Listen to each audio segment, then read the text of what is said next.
Fala pessoal, bom dia.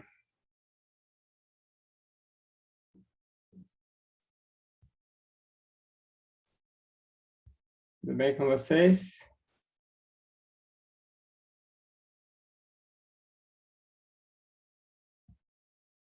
Segurando esse frio aí? Tá dureza hoje, hein, gente? Que é isso? Ninguém merece.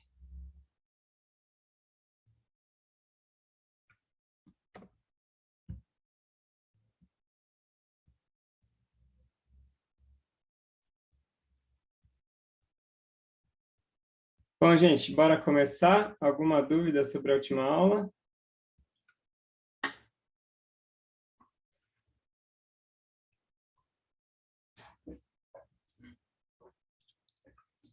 Então vamos lá. Força aí, pessoal.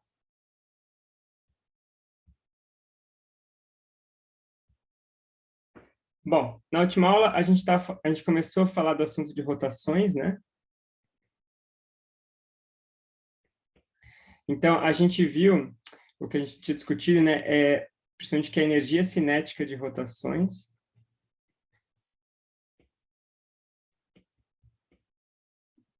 cinética de um sólido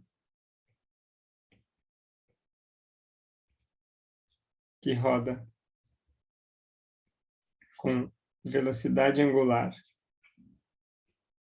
ômega era K igual a 1 meio de I ômega ao quadrado, onde esse I ele era o momento de inércia, que é a soma sobre todos os elementos de massa, vezes a distância com relação ao eixo de rotação. Esse aqui é o momento de inércia.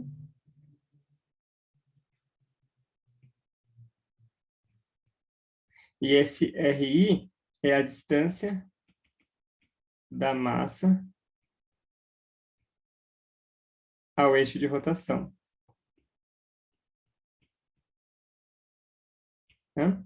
Então, a ideia era que, vamos tentar fazer um desenho, eu tenho um sólido aqui, alguma coisa assim, eu escolho um eixo de rotação, né?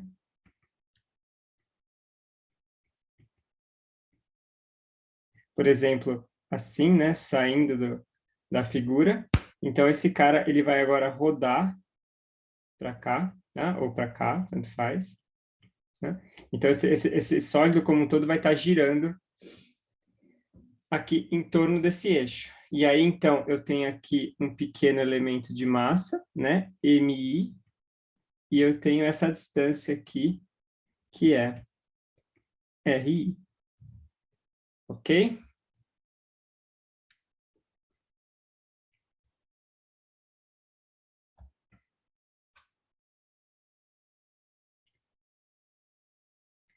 Então, só para a gente fazer um exemplo rápido, vamos considerar um pêndulo. Então, suponha que eu tenho aqui está meu teto, né? E eu preso nele está um pêndulo que tem uma haste rígida. Então, uma coisa assim, ó, eu tenho aqui uma certa haste rígida, e aqui eu tenho uma massa M, né? Esse comprimento é L. Então, você vê que o pêndulo, pensado dessa forma, isso aqui é um sólido, né? É um pouco estranho, assim, a gente vai estar interessado em outros formatos de sólido, mas é interessante a gente pensar que o pêndulo é um sólido, né? Porque você imagina que essa daqui é uma haste rígida de massa desprezível. É uma haste rígida.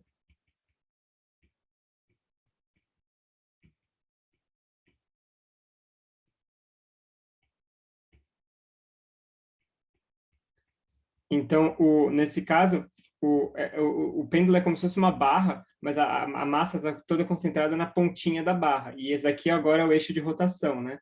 Então, esse aqui é o eixo de rotação. Porque o pêndulo está girando aqui, né? Tá? Então, nesse caso, o momento de inércia vai ser simplesmente a massa dele vezes o L ao quadrado. Né? Ou seja, é a massa vezes a distância com relação ao eixo de rotação. Ok?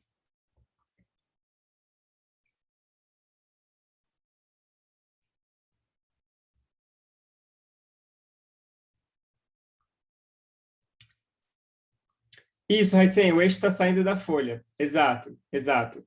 Então, ou seja, o eixo aqui, ele sai da folha, porque o pêndulo está girando aqui, né? O eixo sai da folha da tela, etc.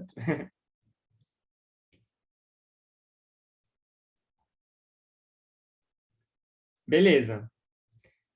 Agora, o que a gente vai começar a falar na aula de hoje é o que acontece quando a gente tem um sólido maciço, ou seja, não é um sólido que é formado por uma bolinha, mas é uma barra, um disco, assim por diante, né? Então, o que a gente vai falar na aula de hoje é o cálculo do momento de inércia para sólidos maciços. Tá? Então, eu vou considerar um exemplo concreto para a gente trabalhar. Vou supor que eu tenho uma barra aqui, né? Eu tenho uma barra de comprimento L e massa M, tá? E eu vou supor, para começar, que o meu eixo ele está aqui, né? Então, essa barra ela vai girar aqui, né? Então, o eixo de rotação está aqui, ó, no finalzinho da barra, né? E é uma barra de massa uniforme, né? A massa dela uniformemente distribuída. Ah, não, desculpa, eu quero fazer uma coisa um pouco diferente, se vocês me permitem. Desculpa, gente. Eu quero, na verdade, fazer a rotação aqui, ó. Né? Eu quero fazer a rotação aqui. Então, essa barra vai estar girando assim, exatamente. É tipo a minha caneta aqui, girando aqui horizontalmente. Tá? Então, eu seguro a caneta nessa ponta e ela está girando desse lado. Né? É a mesma coisa, né? Ou seja, acontece semelhante, mas é que desse jeito fica um pouco mais fácil de visualizar. Então, o que é diferente aqui é que você tem um contínuo de massas, então não é tão óbvio como a gente faz para aplicar esse tipo de expressão, né? Onde aqui a gente tem uma soma discreta sobre pequenos elementos de massa. Mas a ideia é semelhante, então o que se faz é você divide esse negócio aqui em pequenos elementos de massa dm, né? E em vez de escrever um momento de inércia como uma somatória, a gente vai escrever isso como sendo uma integral de r ao quadrado dm. Então, isso daqui é aquela ideia de que a integral é uma soma, né? Então, eu estou somando sobre todos os elementos de massa, esse r é a distância desse elemento dm, e eu estou somando vezes um elemento dm. Essa integral, ela é um pouco estranha, né? Porque se a gente olha, tipo assim, eu acho que quando eu falo, beleza, integral é uma somatória, faz algum sentido, aqui dá para ver, beleza. Mas, tipo assim, se a gente tenta sentar e fazer essa integral, ela é meio estranha, ela é meio exótica, a gente nunca trabalhou com esse tipo de objeto antes, né? Porque é uma integral e tem um dm aqui, o que é esse dm, né? Então, para fazer esse tipo de integral, tem que massagear um pouco. Então, eu vou colocar um eixo aqui que eu vou chamar de x. Tá?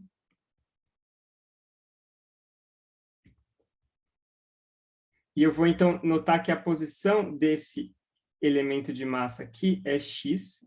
Né? Então, a posição dele é x. Além disso, cada elemento de massa, esse aqui é o passo crucial, cada elemento de massa dm, ele, se eu pensar no quanto que a massa varia por posição, dm dx, como a massa é uniforme, isso tem que ser a massa total sobre L. É tipo regra de 3 mesmo, né? É tipo uma regra de 3. Então, daqui eu tiro que cada pequeno elemento de massa dm, ele é uma densidade de massa, né? Um m sobre L, que é uma densidade de massa, vezes um pequeno comprimento dx. Tá? Portanto, o meu momento de inércia, ele vai ficar a integral, aqui agora o que aparece é a distância x, então fica x ao quadrado, a razão massa sobre comprimento, que é só uma constante, vezes dx. Então, você vê que agora com isso, a gente conseguiu converter a nossa integral em algo que, que nos é familiar, né? Uma integral de x ao quadrado dx. E quais seriam os limites de integração? Alguém teria uma opinião?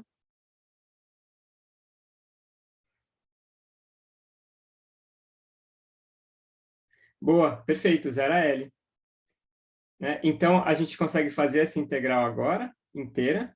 Então, isso daqui vai dar x ao cubo sobre 3. avaliado entre 0 e L. Então, isso daqui vai ser m sobre L, L ao cubo sobre 3. E aí, então, simplificando, fica m L ao quadrado sobre 3. Tá? Então, vamos só rever a lógica. Lembra que o momento de inércia ele é uma soma de cada elemento de massa vezes a sua distância com relação ao eixo que se está rodando. E o que acontece aqui é que, então, elementos de massa que estão mais na ponta vão contribuir muito mais do que elementos de massa que estão aqui, porque depende da distância deles ao quadrado. Então, eu estou somando isso daqui, só que eu acabo tendo uma contribuição maior de quem está longe. E isso daqui dá, no final, um fator de 1/3 aqui, que é um pouco, não é muito intuitivo, né? Esses fatores numéricos que aparecem aqui não é muito fácil ter uma intuição, porque que é 1/3. Isso realmente vem desse caráter não linear aqui, né? Da dependência com o quadrado da distância, que acaba aparecendo fatores. A gente vai ver outros fatores também, 1/12, 2/5, assim por diante. Tá? Então, realmente, isso daqui é uma coisa não muito intuitiva, mas a lógica é simples, né? Eu estou somando cada elemento de massa, então por isso que aparece aqui um x ao quadrado dx, né? Porque cada elemento de massa tem uma fração que é m sobre L, então a massa desse elementozinho aqui é um pedacinho de m sobre L vezes um certo dx. Então, eu estou somando x ao quadrado dx, que é, no fundo, uma integral disso daqui. Beleza?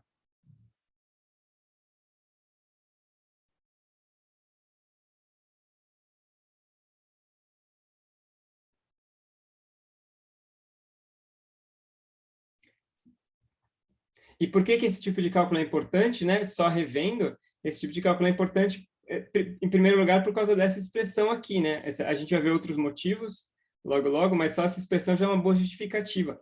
O momento de inércia vai estabelecer a energia cinética desse sólido. Então, cada vez que eu faço um experimento com um sólido diferente, eu preciso saber o momento de inércia daquele sólido. Se o meu sistema é uma esfera, um cilindro, um cubo, etc., e esse negócio está rodando, eu preciso caracterizar o momento de inércia daquele meu sólido.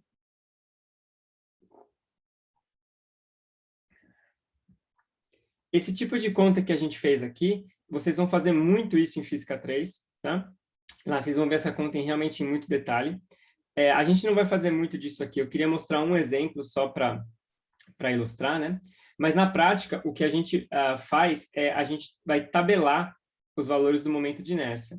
Então, isso aqui é uma tabela que é tirada lá do Tipler, né?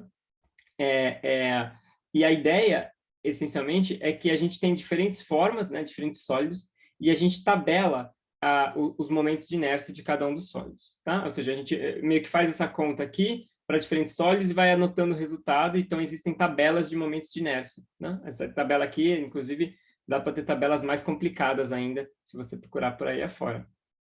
Então, por exemplo, o caso que a gente acabou de tratar era esse daqui, ó, 1/3 de ml ao quadrado. Isso daqui é a rotação de um cilindro em torno do eixo que está na borda aqui. Tá? Então, é interessante aprender a ler um pouco esse tipo de tabela aqui, porque esse é o tipo de coisa que eu não vou pedir para vocês na lista ou em prova, etc., calcular esse tipo de momento de inércia, tá? Mas quando estiver fazendo exercício, você algumas vezes vai precisar consultar esse tipo de tabela e ler qual que é o momento de inércia. Então, por exemplo, no caso, a gente pode assim, analisar aqui alguns exemplos, né? É interessante, a esfera, por exemplo, depende se a esfera é maciça ou oca, tá vendo? Uma esfera maciça vai ter 2/5 de mr ao quadrado, uma esfera oca é 2/3. Então, dependendo se se a esfera é maciça ou oca, faz diferença para a rotação, e faz sentido, né? Você tem uma esfera maciça rodando, uma esfera oca rodando, a energia dela deve com certeza ser diferente, né? Porque nesse caso, a massa é a mesma para as duas, mas aqui a massa está concentrada toda na casca, e aqui a massa está distribuída, né? Então, como o eixo de rotação ele passa pelo meio da esfera, aqui esse cara tende a ser maior que esse cara aqui, né? Faz sentido isso, porque aqui as massas estão mais distantes do eixo, né? Elas estão mais na casca. Né? Então, 2/5, por exemplo, então, que seria o momento de inércia da Terra. A Terra girando em torno do seu próprio eixo, ela tem esse momento de inércia aqui. Um outro exemplo interessante é, por exemplo, se a gente voltar aqui para o nosso cilindro, o que acontece quando a rotação ela é em torno do eixo central aqui, né, do eixo simétrico do centro de massa. Você vê que nesse caso vai ser 1/12 em vez de 1/3. E a intuição aqui é que massas distantes contribuem mais, né? Então, quando eu coloco o eixo numa das pontas, as massas aqui contribuem menos, mas as massas muito longe contribuem bastante. Enquanto que aqui, dos dois lados, a contribuição é igual. Então, esse cara é menor, né? Esse daqui é 1/4 desse daqui.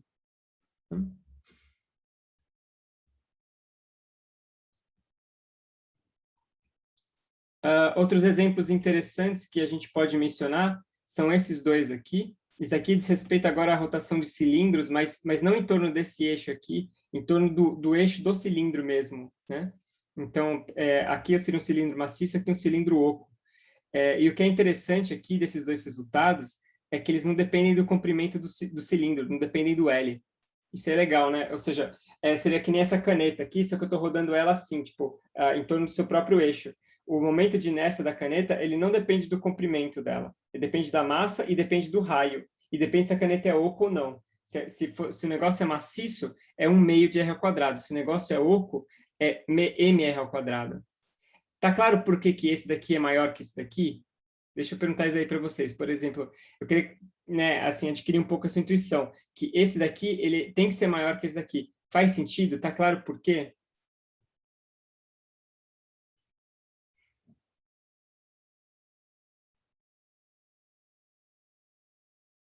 Beleza. Aqui a massa é a mesma, mas ela está concentrada mais distante do eixo, né? Aqui ela está distribuída. Beleza.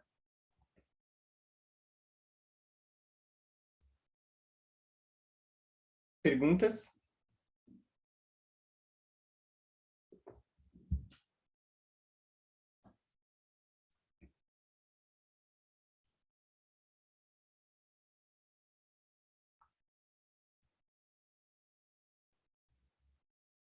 Boa.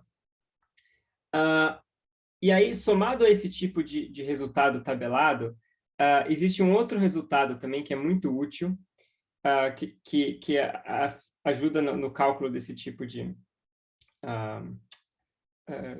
momento de inércia, que é o que a gente chama do teorema dos eixos paralelos.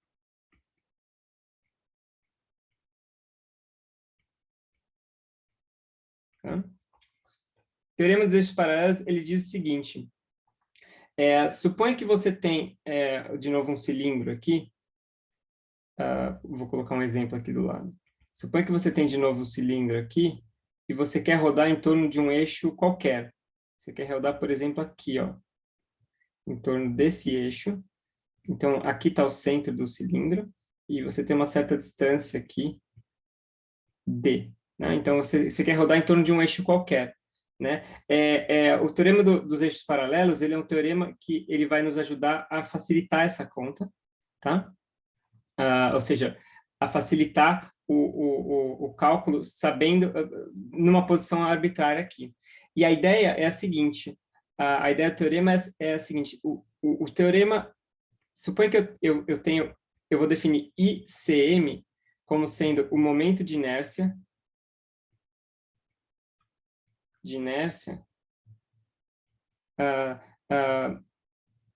para rotações em torno de um eixo que passa pelo centro de massa.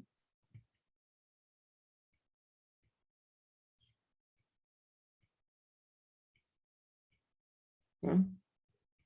Então, eu vou considerar um eixo que passa pelo centro de massa do meu sistema. O teorema dos eixos paralelos, ele diz que se a rotação, o I, sobre um eixo paralelo a esse,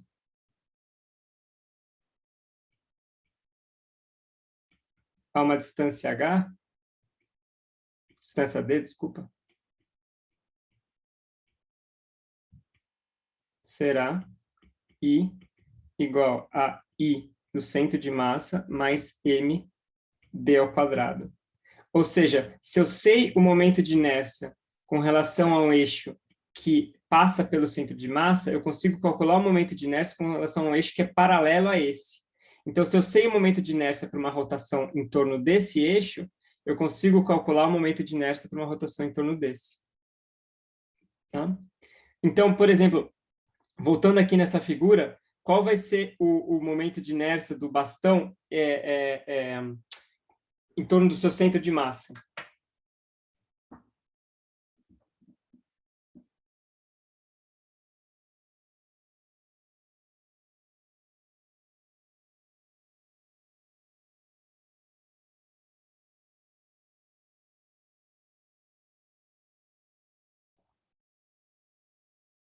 Vamos lá, pessoal. Ou seja, no caso do bastão, qual que é o...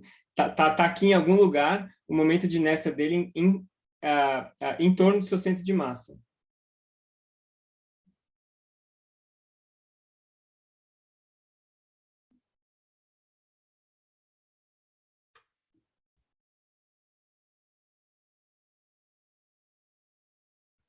Beleza, perfeito. 1/12, né?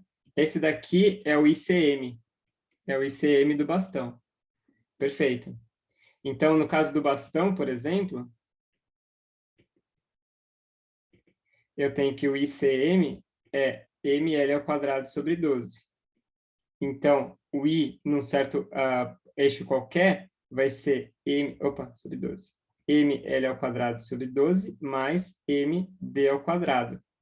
Tá? Em particular, deixa eu até colocar isso aqui mais para baixo. Em particular,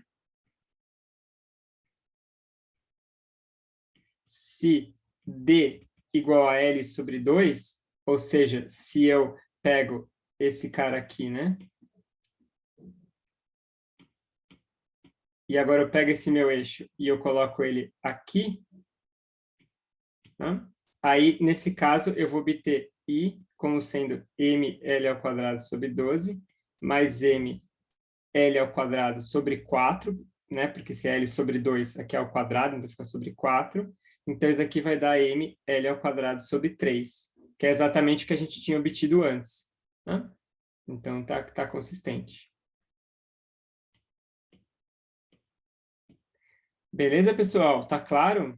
A gente não vai demonstrar esse teorema. A prova não é difícil, eu não me lembro se ela está feita no Tipler, mas no Moisés está.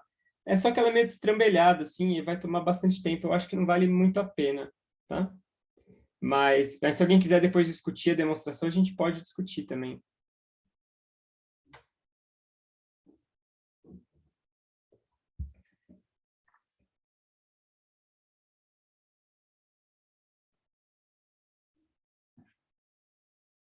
Ok. Então, agora vamos fazer um exercício para a gente treinar. Suponha que eu tenho um disco. Então, eu tenho uma coisa assim, ó. Suponha que eu tenho um disco aqui.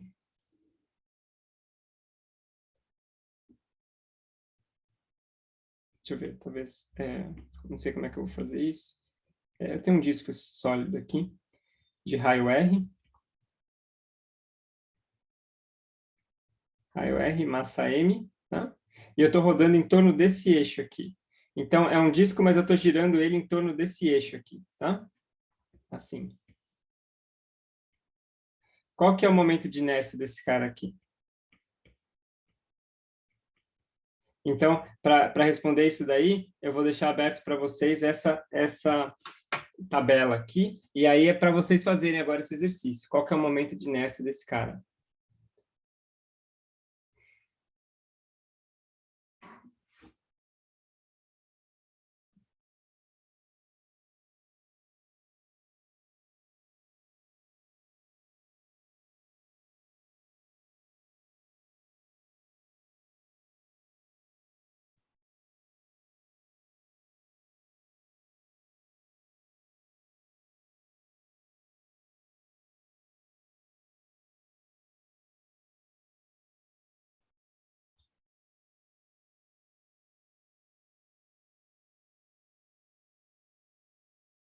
(12 ml² mais mr?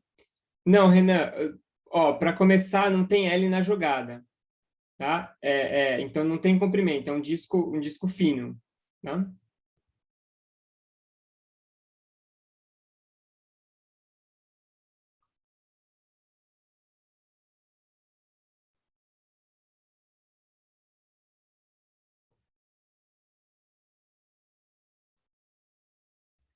Um meio.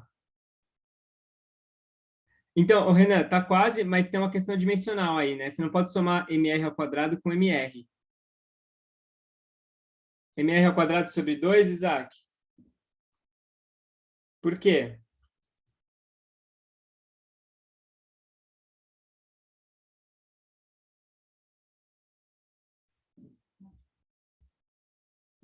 Sobre 4?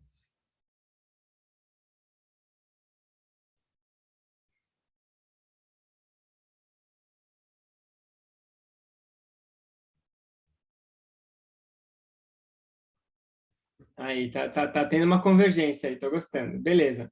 Então, em primeiro lugar, a gente tem que calcular o I do CM. Então, voltando para o desenho aqui, a gente tem que calcular o I do centro de massa, né? Que o centro de massa seria uma rotação passando ao longo do eixo central aqui desse cara. Então, qual que vai ser, olhando para essa tabela, o I do centro de massa?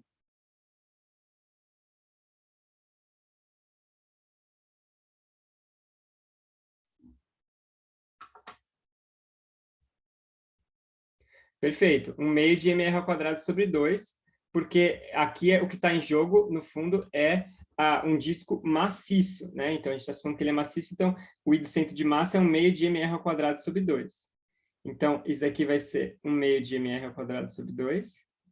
Mas, agora eu tenho que ver a translação, né, entre esse eixo e o eixo do centro de massa. Então, eu tenho que ver a distância aqui entre um eixo e outro, né? Essa distância aqui, ela é o próprio raio R, certo? Então, isso aqui vai ser mais mr ao quadrado, né? Pelo teorema, ou seja, dos eixos paralelos.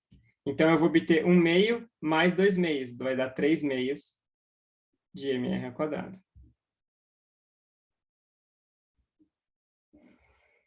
Beleza?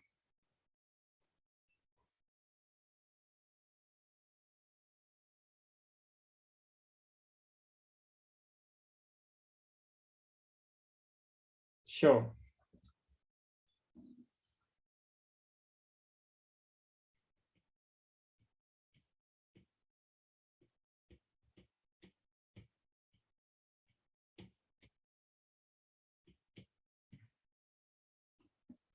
Perguntas, pessoal?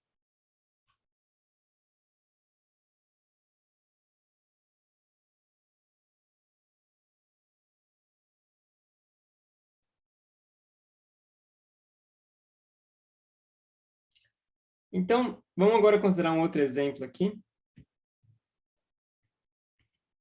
Vamos falar da queda de um bastão. Ou melhor, desculpa, não vou chamar de queda. É a rotação de um bastão. De um bastão.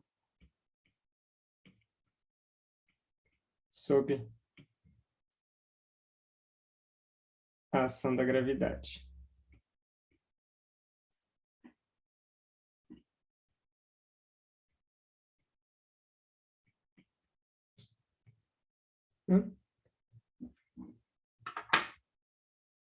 Então, vamos considerar a seguinte situação. Suponha que eu tenho aqui, vou colocar um sistema de coordenadas aqui, y, aqui x, aí eu vou considerar um bastão aqui, tá? E ele tem massa m, comprimento L, e agora esse cara ele vai cair para cá, né? Então, ou seja, ele vai cair e vai... Peraí, deixa eu ver se eu consigo melhorar meu desenho um pouquinho. Aqui, tá? Então, ele vai fazer essa trajetória aqui. Ok?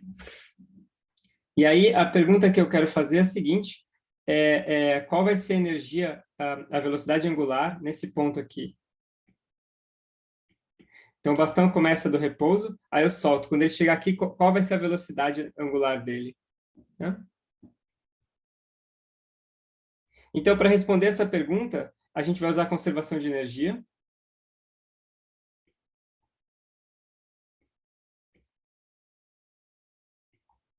Tá?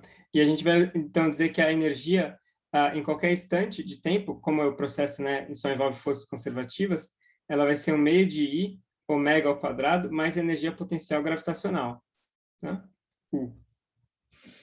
Qual que vai ser a energia potencial gravitacional desse bastão? Então, vamos fazer um pequeno parênteses aqui para falar disso daí, a energia potencial gravitacional.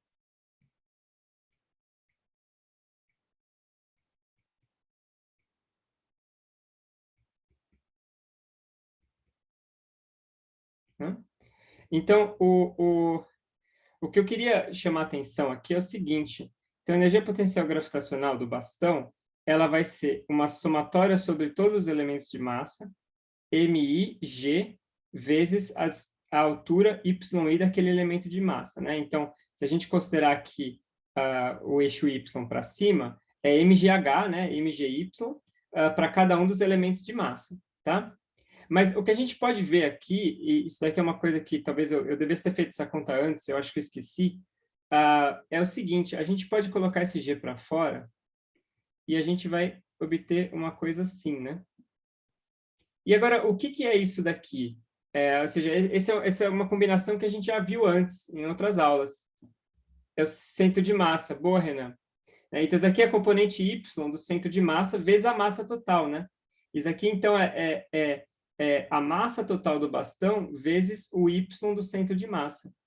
Portanto, a energia cinética, a energia potencial gravitacional, a gente pode pensar como se toda a massa tivesse concentrada no CM.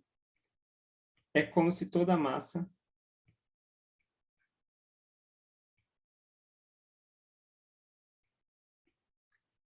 estivesse concentrada no CM. No CM. Né? Isso é uma propriedade especial da energia potencial gravitacional. Né? É, é, é, é algo útil da energia potencial gravitacional. Não é sempre verdade, mas quando a gente tem um sólido, a gente pensa assim, tá? Por exemplo, aqui ou aqui, qual que é a energia cinética? Qual é a energia potencial aqui e aqui? Basta a gente olhar para o centro de massa. Então eu olho para cá e eu olho para cá e eu sei então que a energia potencial é mg vezes a altura do centro de massa. Ok? Tá claro isso, pessoal?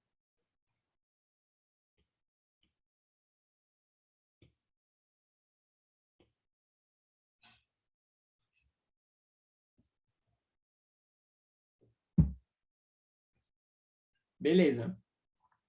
Então, agora vamos lá. Qual que é a energia total inicial desse bastão? Então, ele começou do repouso aqui, eu soltei. Qual que é a energia inicial dele?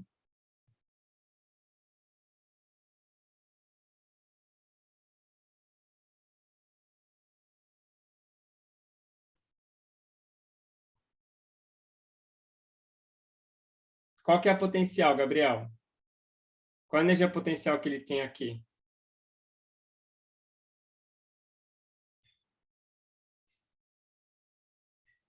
Lembra que a energia potencial depende da escolha de referencial, né? O que importa não é o valor absoluto da energia. A energia só importa de diferenças. Perfeito. Então, no meu sistema é zero, né? Então, isso aqui é zero mais zero é igual a zero. Porque não tem energia cinética e não tem energia potencial porque eu escolhi o meu zero da energia potencial aqui. Eu escolhi minha origem aqui. Tá? Perfeito. E agora, qual que é a energia final? Então, a energia final nesse ponto aqui, ó. Tá? Quando ele está nesse ponto. Então, vai ser 1/2 de I ômega ao quadrado mais mg vezes a posição do centro de massa, né, a posição vertical do centro de massa do meu sistema, que é menos L sobre 2. Tá? Menos L sobre 2. Então, como a energia final tem que ser igual à energia inicial, a gente tira, então, que 1/2 de I ômega ao quadrado tem que ser igual a mg L sobre 2.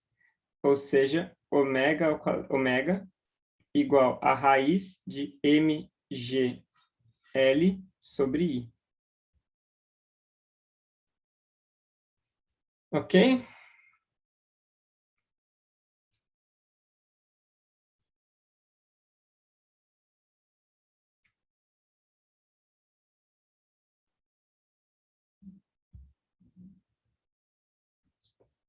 Beleza.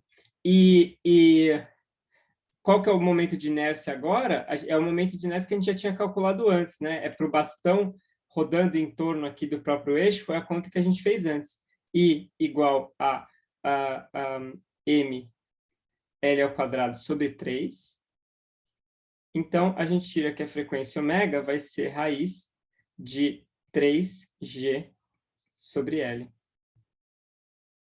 Tá? Então, isso aqui vai ser a velocidade angular que esse cara vai ter quando chegar uh, nesse ponto, ok?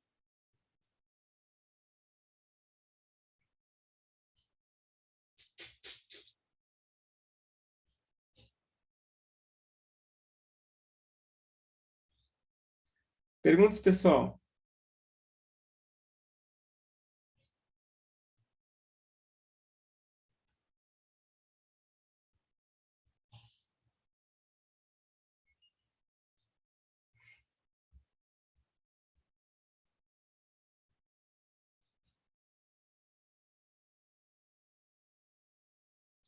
Show! Então, com isso, a gente termina essa parte de momento de inércia e agora a gente muda de assunto novamente.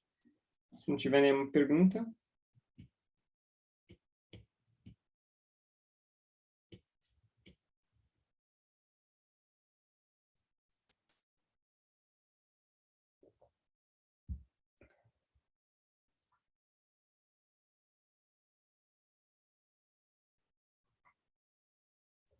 Beleza.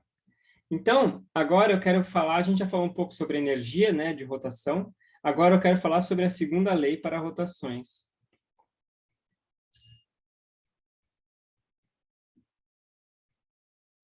Tá? Então, ou seja, agora eu quero falar sobre dinâmica, sobre forças e assim por diante. Então, eu queria começar discutindo uma coisa que a gente, na verdade, eu vou falar um negócio que é óbvio, tá? Mas que, digamos assim, a gente nunca falou sobre isso, ou talvez vocês não tenham pensado sobre isso até aqui no curso. Que é que quando você tem um corpo sólido, por exemplo, um disco, né? Considera aqui um disco. Quando você tem um corpo sólido como esse, faz toda a diferença onde a gente aplica a força. Então, a posição, o ponto onde a força é aplicada importa.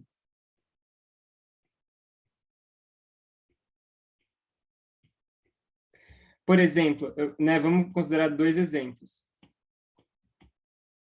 Suponha que eu tenho um disco aqui, e suponha que eu aplico aqui uma força aqui F1, e aqui eu aplico uma força F2. Ou no outro exemplo, suponha que eu aplico aqui uma força F1, e eu aplico aqui uma força F2. Tá? Vocês veem que, assim, como eu disse, é um pouco óbvio que isso vai fazer diferença, mas a gente não tinha ainda conversado sobre isso. Nesse caso aqui, a gente, né, a nossa intuição diz claramente que essa força vai fazer esse disco girar, né? Ela vai fazer esse disco rodar. Enquanto que aqui, se eu aplico, puxo de um lado e puxo do outro, o disco não vai girar, né? Ou seja, eu não tenho como fazer ele girar se eu estou puxando de um lado e puxando do outro. A gente sabe disso, né? Então, o ponto no sólido, né? O ponto aqui, esse ponto, onde eu aplico a minha força, faz diferença, né? Só que faz diferença para o movimento de rotação. Então, como a gente tinha visto, o movimento do centro de massa só depende da força resultante.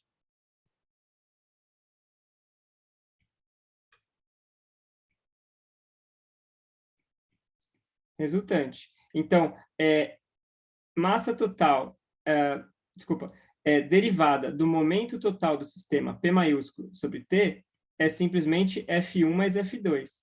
O movimento do centro de massa, ele não está nem aí para onde eu aplico a força, né? Ele não se importa do ponto, não se importa com o ponto onde a força é aplicada.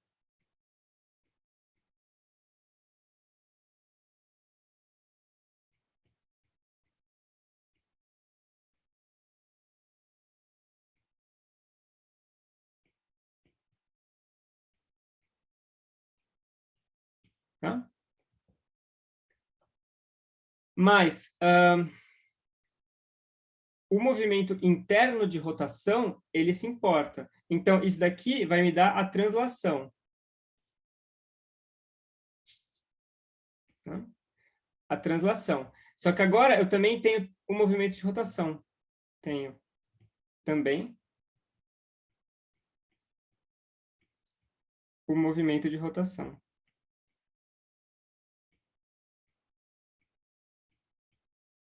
Movimento, colocar aqui até entre parênteses assim, interno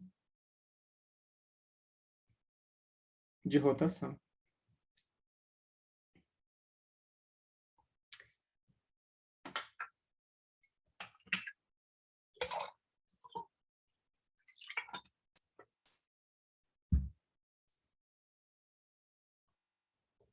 É claro que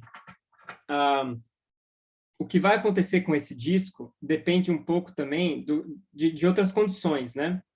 Por exemplo, esse disco pode estar em cima de uma mesa com ou sem atrito, ele pode estar, sei lá, ser um disco em cima de uma pista de gelo, por exemplo. Esse disco ele pode estar preso também, né? Então, ele poderia estar preso aqui no centro, e aí, se ele estiver preso, vai ter uma força, no fundo, normal. Imagina que tem um prego aqui, né? Esse prego ele vai contrabalancear essas forças de tal forma a fazer com que o centro de massa não se mova. Então, você pode impedir que o disco saia andando se você pregar ele no chão, por exemplo.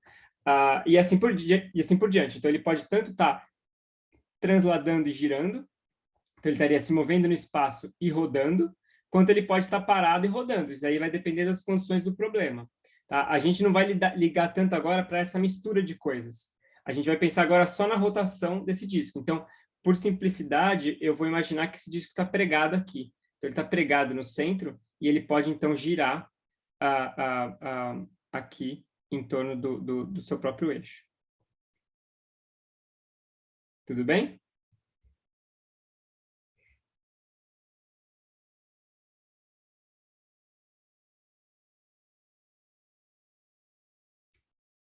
Beleza.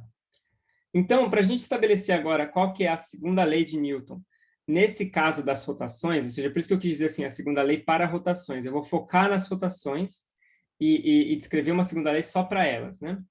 Então, o que a gente vai fazer é o seguinte, a gente vai notar que qualquer elemento de massa desse disco vai estar em movimento circular aqui.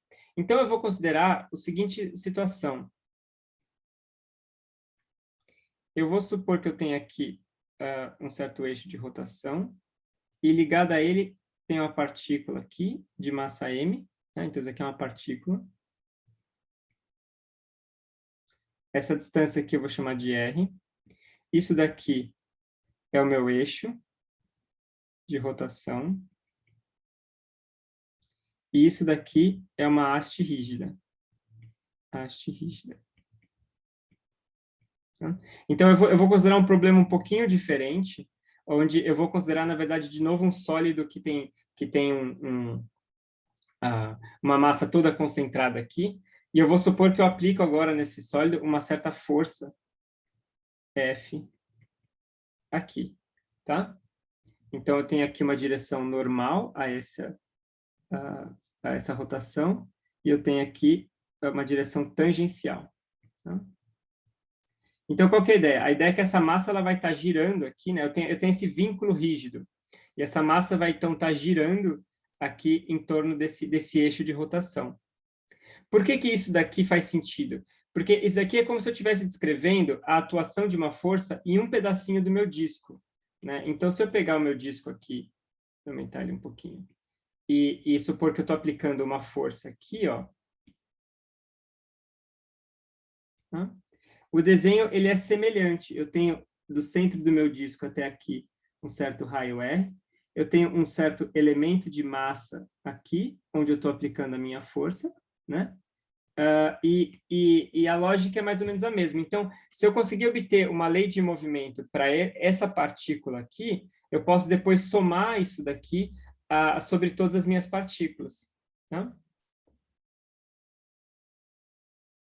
Então, a ideia é que cada elemento massa, na verdade, cada elemento de massa, ou melhor, desculpa, você tem uma força FI,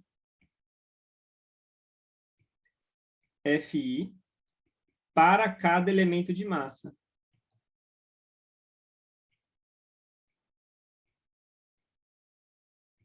A princípio, né? Ou seja, a gente vai imaginar que para cada elemento de massa eu posso ter uma força atuando. É claro que não preciso ter força para todos, eu posso ter uma única força atuando num só, mas a ideia é que, ou seja, é só colocar as outras como sendo zero. Mas então eu posso ter aqui uma força para cada elemento de massa a princípio, tá?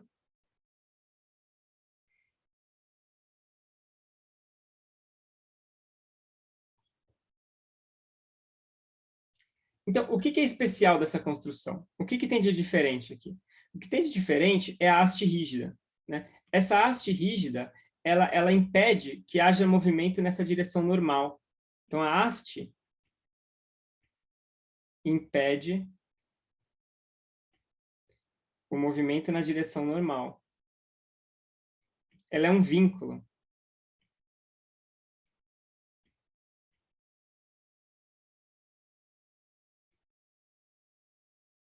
No fundo, é o vínculo de que um sólido é sólido.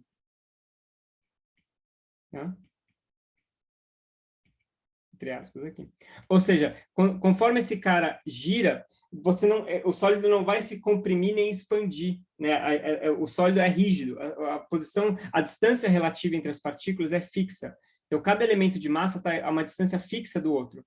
Então, quando essa força atuar para cá, ela não vai conseguir comprimir esse elemento de massa nessa direção. Ela vai simplesmente poder gerar uma força tangencial ao longo dessa direção. Ou seja, o movimento é puramente tangencial.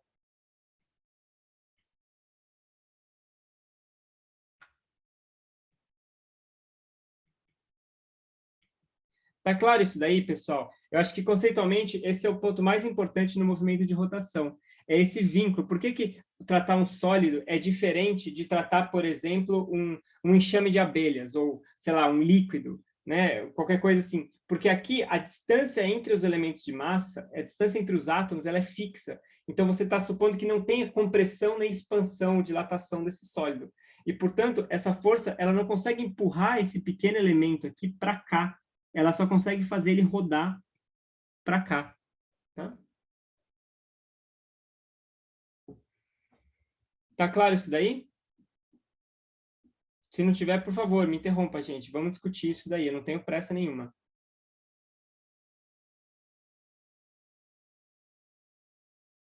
Ok. Então, o que vai acontecer? Vai acontecer que a segunda lei ela só vai envolver a aceleração tangencial e a força, a componente tangencial da força. Então, ela só vai envolver isso daqui, ó, essa componente aqui, que eu vou chamar de F tangencial. Tá? E se a gente definir esse ângulo como sendo φ, né, aqui φ, então a força tangencial vai ser em módulo a força vezes seno de φ. Ou seja, se eu aplico essa força ao longo dessa direção, eu não ganho nada. Tá? Eu não consigo fazer a partícula rodar, não tem movimento tangencial. E se eu aplico a força ao longo dessa direção, φ igual a 90 graus, então eu estou fazendo o disco rodar. Né? Então, vocês veem que o que importa para o movimento é essa componente tangencial da força aqui, ou seja, a força atuando tangencialmente ao movimento, com relação ao eixo de rotação. Né? E, além disso, eu tenho que o movimento é circular,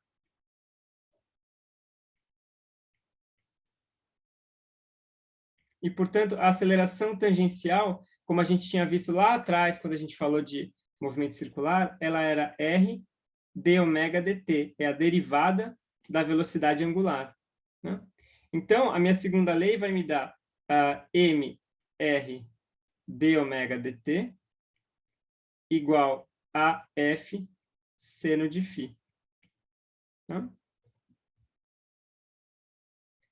Aqui, agora, para terminar, é conveniente a gente multiplicar por r dos dois lados, a fim de obter mr ao quadrado d ômega dt igual a FR seno de φ. E essa grandeza que aparece aqui é o que a gente chama de torque, tal. Tá? Então, esse aqui é o tal, que é o torque que atua sobre o meu sistema. E essa grandeza aqui, quem que é? mr ao quadrado.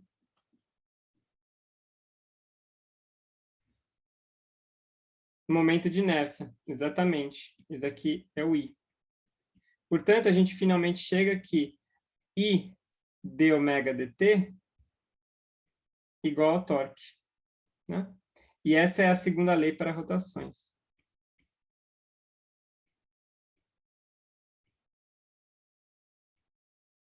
Né? Então, como comparação, né, tem que comparar isso com isso daqui, né? Ou seja, quando a gente fala da translação, a gente tem massa, velocidade e força. Aí aqui, na rotação, a massa vira momento de inércia, a velocidade vira velocidade angular e a força vira torque. Então, o torque ele faz o papel da força no caso do movimento de rotação.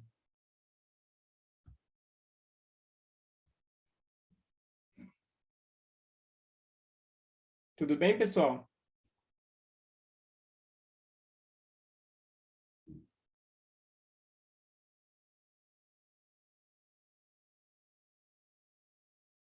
E olha só, o que eu fiz aqui foi pensando numa única partícula, mas o mesmo vale num sólido, né? Porque tinha aquela história especial que, no caso do sólido, a velocidade angular é a mesma para todos, né? Ômega é o mesmo para todos os elementos de massa.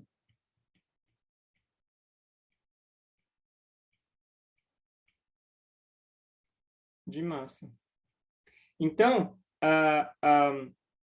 essa equação aqui, d ômega dt igual a tal, ela vale para o sólido também, para um sólido qualquer.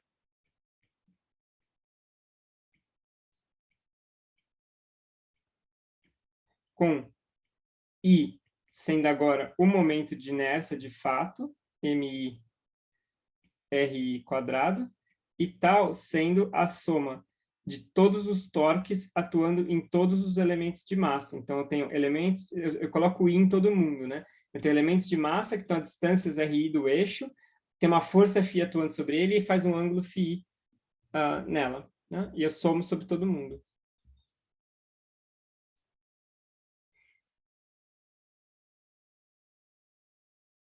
Ok?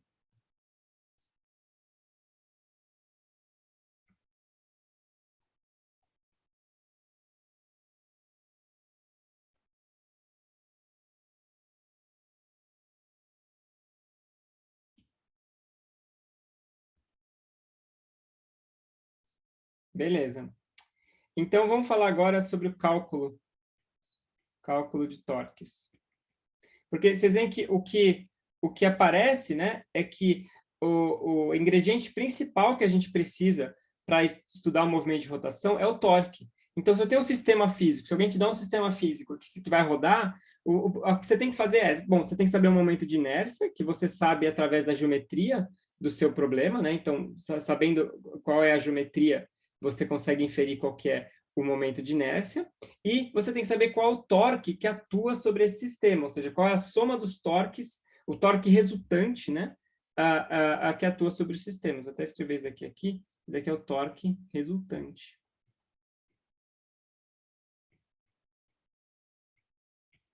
Ok?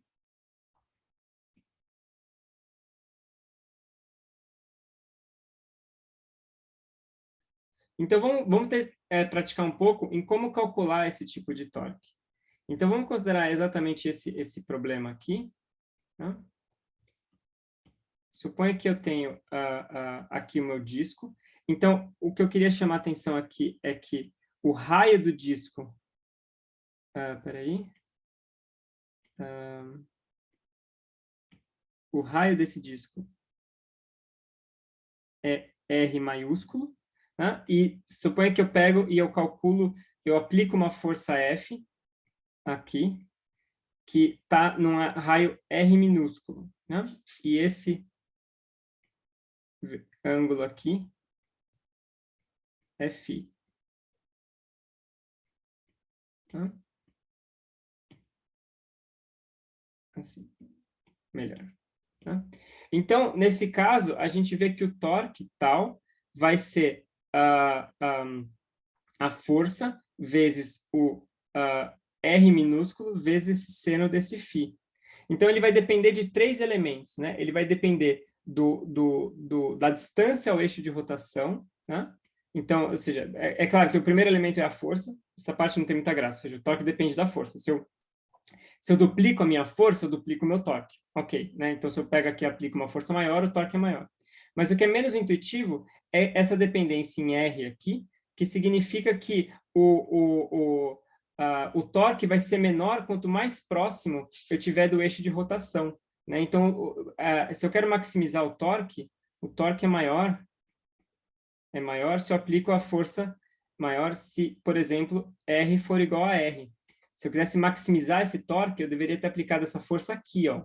Se eu aplico a força aqui, ela é zero. O torque é zero se o R igual a zero. Então, se eu aplico uma força bem no meio do meu disco, eu não gero torque nenhum. Tá? Então, essa daqui é aquela intuição da porta, né? Quando a gente vai abrir uma porta, a gente... Isso, perfeito, Vitor. É sempre vantajoso eu empurrar minha porta no ponto mais distante possível, porque eu tenho a dobradiça, então meu eixo de rotação é definido pela dobradiça da porta. Se eu aplico a minha força bem perto do eixo da dobradiça, a gente sabe, a nossa intuição sabe que assim, a gente tem que aplicar bem mais força para conseguir abrir a porta. Se eu vou lá do outro lado, na parte distante da porta, e empurro, com a mesma força, eu consigo gerar um torque muito maior. Tá? Então, com F fixo, se eu mudo R, eu consigo aumentar o tal. E o outro elemento que aparece aqui é esse ângulo. Perfeito, Ana, perfeito. Quando eu vou apertar a mesma coisa, né? Eu quero uma chave longa para conseguir fazer um torque grande, ou seja, a força com que eu consigo apertar uma chave, ela é meio fixa pelo meu corpo, né?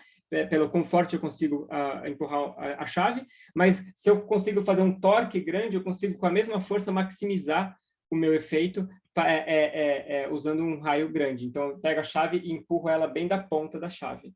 Exato, exato.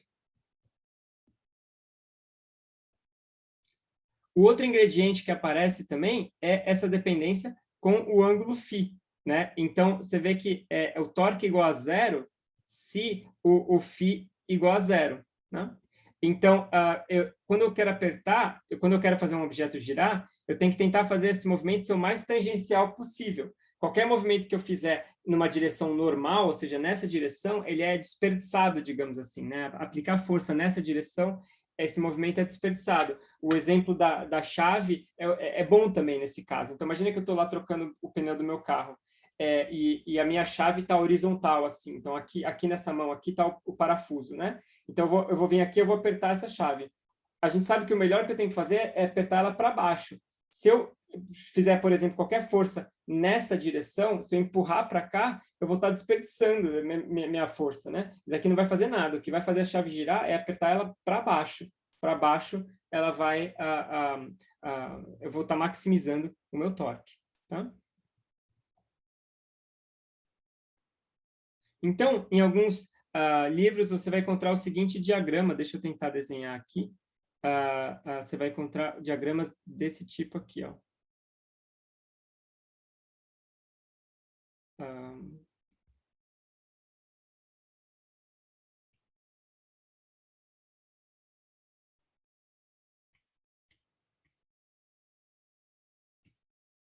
Eu tenho uma força aqui, F. Tá? Eu tenho um certo R aqui. Eu tenho um certo φ aqui. E, em geral, pensa-se nesse triângulo retângulo aqui e define-se essa grandeza aqui como sendo B. Então, a gente vê que esse B, ele nada mais é do que R seno de φ. Né? E isso daqui é o que a gente chama de um braço de alavanca.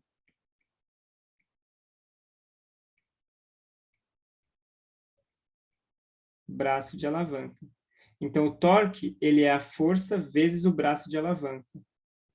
Tá? Então, eu tenho um caráter no meu torque que é a força que eu consigo aplicar. Isso daqui né, eu imagino que é determinado por fatores externos, mas eu tenho também o meu braço de alavanca. Então, o objetivo, digamos assim, né, é maximizar, se eu quero maximizar o torque, né, eu quero maximizar o braço de alavanca.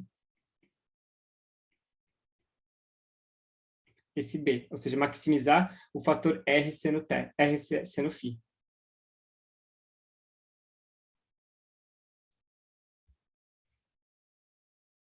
Ok?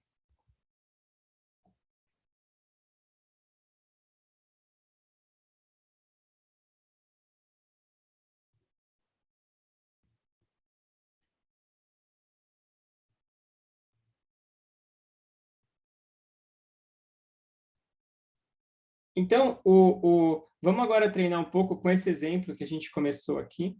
Né? Vamos voltar aqui, copy.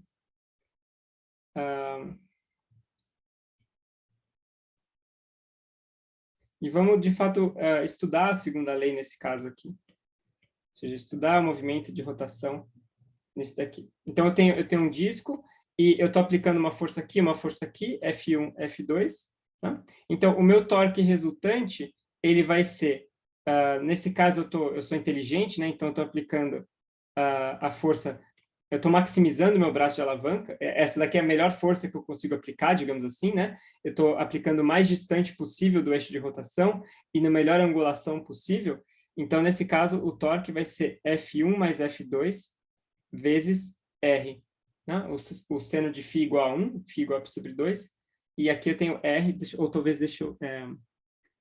vamos chamar isso aqui talvez de R maiúsculo, né? Só para ser consistente. R maiúsculo, aqui. Tá? Então, nesse caso, o meu torque é ótimo. E eu tenho, então, a minha segunda lei para as rotações, que vai ser dado por isso daqui. Onde o momento de inércia, a gente tinha visto já, né? É o momento de inércia de um disco. Então, se a gente voltar aqui em cima, a gente vê que o momento de inércia é esse cara aqui. Estou supondo um disco maciço, né? Então, é 1/2 de mr ao quadrado. 1/2 de mr ao quadrado. Né? Então, a aceleração angular d ômega dt vai ser o torque F1 mais F2 vezes R dividido por 1/2 de mr ao quadrado, ou seja, 2 F1 mais F1 mais F2 sobre mr. Tá?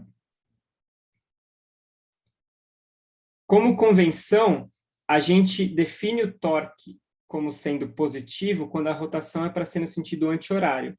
Tá? Então, tal positivo é anti-horário. É que nem no caso dos ângulos, tá? A gente sempre adota essa convenção. Então, nesse caso, ambas as forças, elas contribuem positivamente. Você vê que a contribuição do F1 e do F2 se soma, né? É como se tivesse, assim, imagina que tem, sei lá, o disco aqui, tem duas pessoas, uma dando um tapinha aqui, outra dando um tapinha aqui. Então, essa força e essa força se somam, elas contribuem do mesmo jeito, né? De tal forma que esse negócio só gira aqui. E isso daqui vai ser, então, igual à frequência angular. Se essa força é constante, se F1 e F2 são constantes, então isso daqui vai ser uma certa frequência, que eu vou uma aceleração angular que eu vou chamar de alfa, e a gente tem que o movimento vai ser circular uniformemente acelerado. Uniformemente acelerado. Ou seja, eu vou ter ômega de t, a minha velocidade angular no tempo t, vai ser ômega de 0 mais alfa vezes t. Tá? Então, ou seja, o movimento vai...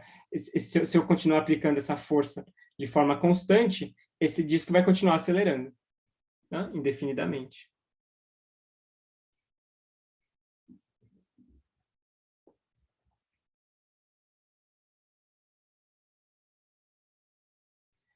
Raicen, nesse caso, a gente não está usando muito um referencial, mas sim, seria isso daí, E esse ômega seria a aceleração angular que está no referencial aqui, eθ, né? Ou seja, é o movimento tangencial. Tá?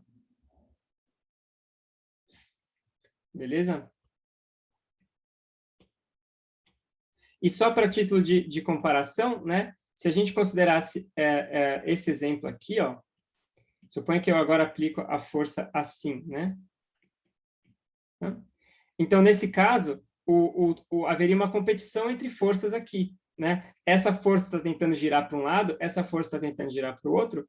O torque resultante seria agora F1 menos F2 sobre R.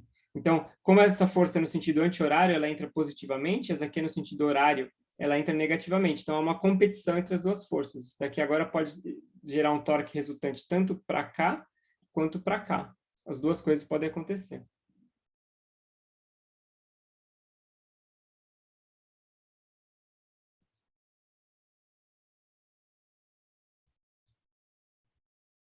Beleza, pessoal? Perguntas?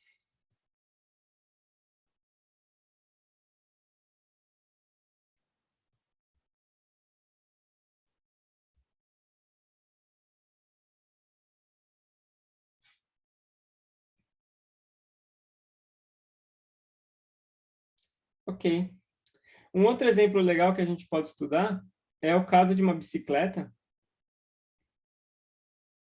Né? Então, no caso de uma bicicleta, vamos ver se eu consigo fazer um desenho aqui. Eu tenho meu pneu, né? Que está aqui.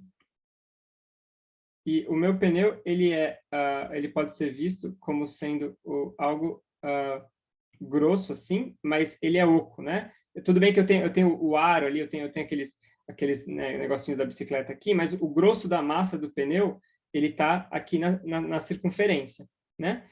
Só que a força que eu exerço na bicicleta, ela, na verdade, tem a ver com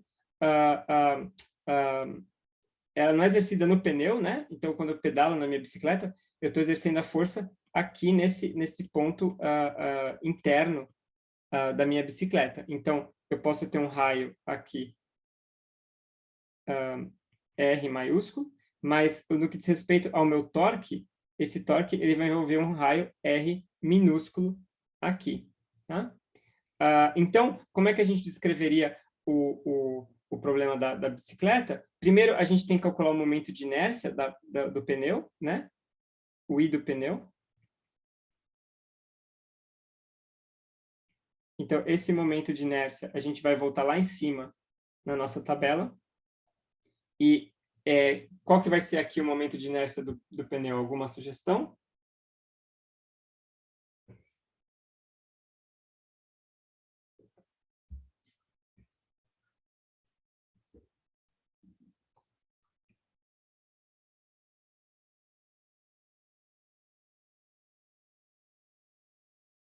E aí, pessoal? Qual que é o momento de inércia? O primeiro? Boa, exatamente. Esse daqui, né? Porque lembra que não importa a profundidade do L aqui, como eu estou girando aqui em torno desse eixo, só importa o raio, então é mr ao quadrado. Tá? Então, nesse caso, o momento de inércia vai ser só mr ao quadrado. E qual que vai ser o torque aqui? Alguma sugestão para o torque? Então, o torque, eu vou até fazer um desenho, né? A força está atuando aqui, F. Tá? E a gente pode supor que essa força ela é perpendicular ao ponto aqui, né? Ou seja, é a força da correia que então, torque devido à correia. F vezes R, perfeito. É simplesmente F vezes Rzinho. Ou seja, a força depende disso daqui. Então, a segunda lei vai ficar I d ômega dt igual a F vezes R. Ou seja, a minha aceleração angular vai ser F vezes R sobre M R ao quadrado. Isso aqui eu estou supondo que não tem atrito, né? Eu posso dizer assim, supondo que a bike está suspensa.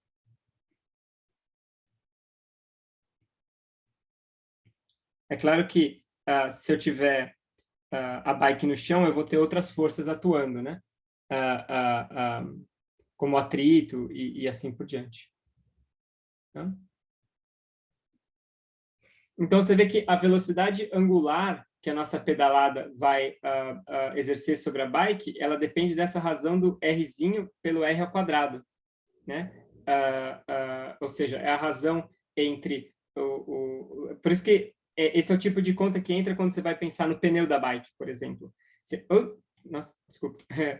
Se você tem uma bike com pneu grande ou com pneu menor, etc., isso vai influenciar na aceleração angular que você atribui para a bike. E da mesma forma, quando você tem aqui, eu esqueci como é que chama isso daqui, vocês lembram? Esse negócio da bike, que é o... Ai, meu Deus, deu branco aqui, o negócio que fica corrente aqui atrás. Catraca, boa. A catraca aqui vai, no fundo, depender do raio da catraca. Então, quando você muda de marcha, você está mudando o raio da catraca, né? Quando você vai mudando de marcha na bike, assim por diante.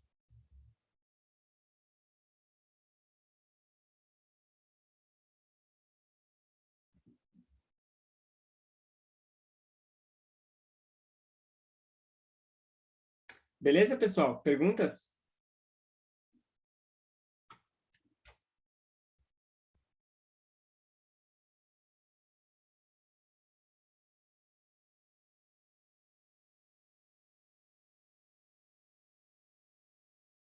Vamos ver, Gabriel. Se ele fosse grosso, eu acho que talvez tenha aqui em algum lugar. Eu acho que é esse caso aqui, ó. Ele depende do raio interno e do raio externo. Então, ele é meio que uma mistura desses dois. Vai ser isso aqui. É claro que, supondo que o pneu seja grosso e com uma densidade uniforme, né? Aqui tem essa hipótese que esse disco aqui tem uma densidade de massa uniforme. É claro que no pneu isso não é bem verdade, né? Você tem uma parte que é metal, outra parte que é borracha, etc.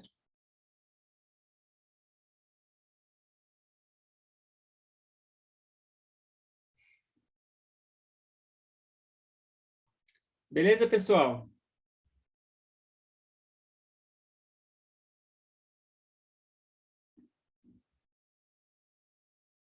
E, bom, como um último exercício, então, vamos considerar o torque devido à força da gravidade. Torque devido à força-peso. Então, vamos considerar a seguinte situação. É semelhante ao que a gente já tinha considerado antes. Eu tenho um sistema de coordenadas aqui. E eu tenho uma barra, tá? Aqui. Tá? E eu vou ter agora a força da gravidade que vai empurrar esse objeto para baixo. Então, qual que vai ser o torque que vai ser exercido aqui pela força da gravidade, né? Ou seja, a força da gravidade vai exercer um torque e vai fazer com que essa barra caia. Vamos supor, por exemplo, que está preso aqui, né? Então, vai ter um torque exercido. E a pergunta é qual que é esse torque. Então, o torque vai ser a soma sobre todos os elementos de massa do meu sistema, vezes a força, MI vezes G. Aí eu tenho o ângulo aqui que a força faz com o meu eixo de rotação, né? Então, nota que o ângulo aqui ele é 90 graus, né? O eixo de rotação está aqui e a força está para baixo, a força da gravidade não é inclinada. Então, o ângulo é 1. E eu tenho a distância desse elemento de massa aqui, aqui, né? A distância desse elemento de massa, que eu vou chamar de xi. Então, aqui é semelhante à conta que a gente fez pouco tempo atrás. Isso daqui eu posso colocar esse G em evidência, e é o que vai sobrar é MIXI. Né? E agora, quem que é esse cara aqui?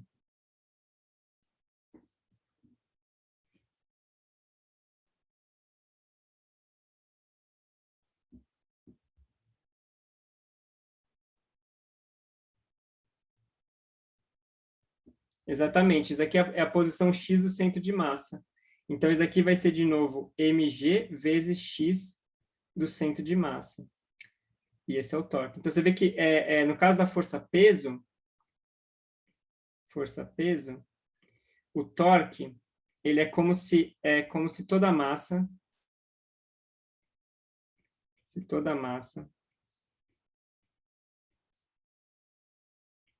estivesse concentrada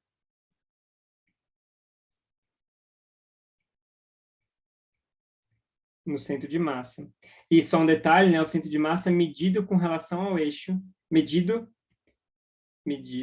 tomando o eixo como origem, né?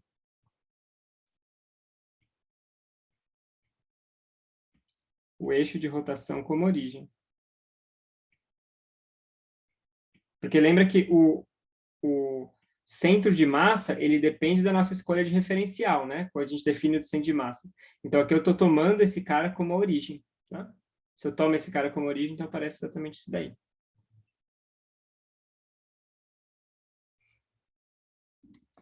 Beleza?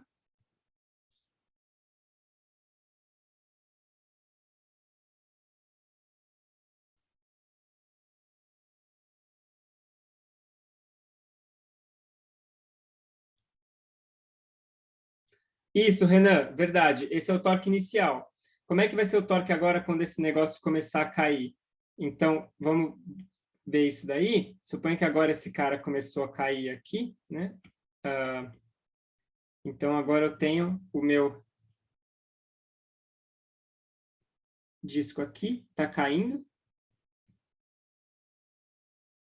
Né? E aí agora o torque vai depender desse ângulo aqui, φ, né?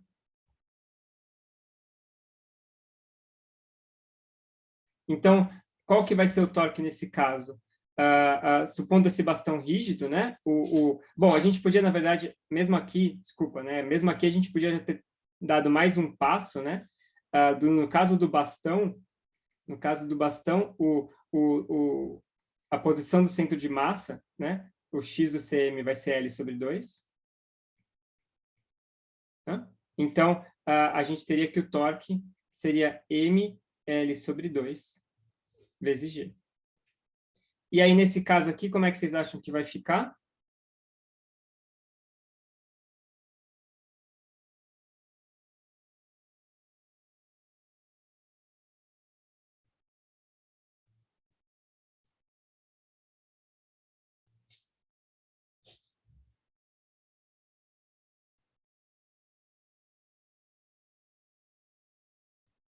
Exatamente, vezes seno de φ.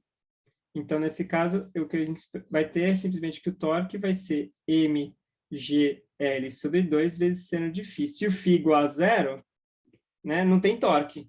Né? Se o bastão está aqui, não tem torque. Se o bastão está aqui, tem mais torque. E o torque atuando no centro de massa do meu sistema. Ok?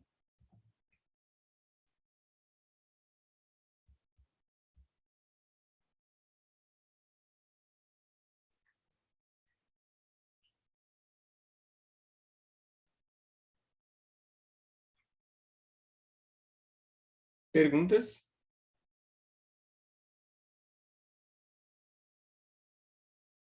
Ok, pessoal. Então, assim, por hoje era isso que eu tinha para falar, tá? Não quero avançar muito. A gente está chegando no final do nosso curso. A gente não tem mais muitas aulas, tá? Deixa eu, inclusive, ver aqui. Oi, Gabriel, desculpa. O ângulo da força eu acho que esse seno de φ é exatamente isso, né? Ou seja, o L sobre 2 é a distância do centro de massa, então essa distância continua sendo L sobre 2, né? Porque o que importa é a distância entre o centro de massa e o ponto de rotação, então esse L sobre 2. E esse daqui é exatamente o ângulo agora entre a força e essa distância. Então esse φ vai ser exatamente aqui, ó. Né? A gente pode talvez até melhorar esse meu desenho. O φ vai estar aqui, né? Aqui assim. Beleza?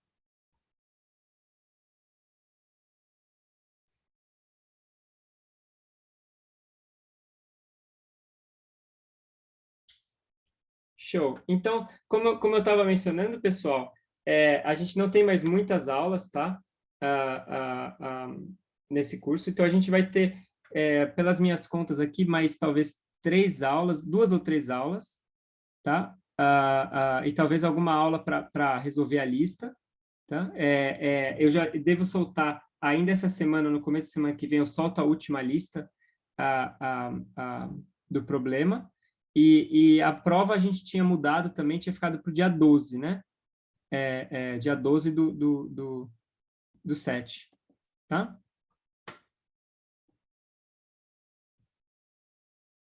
Tudo bem? Oi, Recém, desculpa, tinha uma pergunta aí? Não, Recém, desculpa. Então, esse daqui, ó, ele é o torque atuando sobre o bastão como um todo, né? Porque o torque sobre um elemento de massa era esse daqui, MIXI. Mas a gente usou esse truque de reescrever isso em termos do centro de massa. Então, esse daqui vai ser o torque atuando sobre o bastão como um todo, né? É o torque resultante, tá?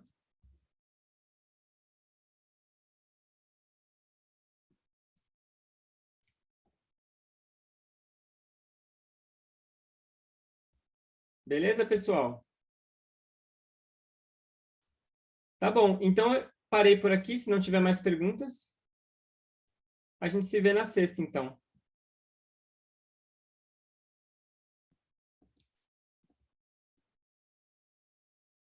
Valeu, gente. Para vocês também. Até sexta. Tchau, professor. Muito obrigada pela aula. Tchau, Melissa. Obrigado a você. Até sexta.